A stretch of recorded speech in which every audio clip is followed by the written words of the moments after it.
96 ans, dont plus de 70 passés sur le trône. La reine Elisabeth II est décédée ce jeudi en Écosse. La doyenne des têtes couronnées d'Europe était dans un état préoccupant depuis plusieurs heures. Le palais de Buckingham, où le drapeau britannique a été mis en berne, où étaient réunies des centaines de personnes, a finalement annoncé la mort de la reine.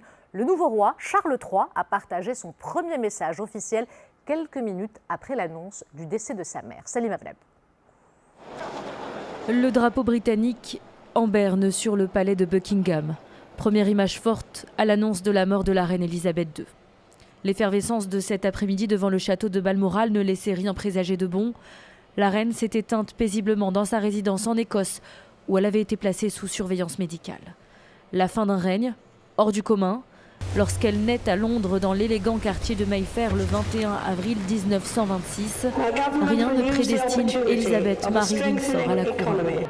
Celle qui était montée sur le trône à l'âge de 25 ans le 6 février 1952 à la suite de son père, George VI, dont le frère a renoncé au pouvoir quelques années plus tôt, a toujours incarné la continuité de la monarchie britannique.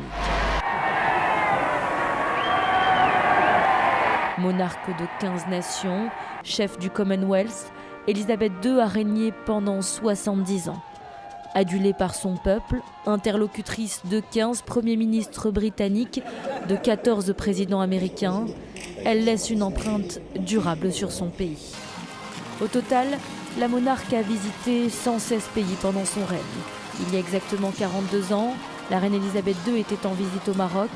Elle et son époux, le prince Philippe, avaient été reçus par feu Sa Majesté le roi Hassan II. À cet instant, en Grande-Bretagne, le temps s'est arrêté. Ils sont déjà des milliers à s'être rassemblés devant Buckingham Palace. Ils seront des dizaines de milliers cette nuit pour saluer la mémoire de leur reine.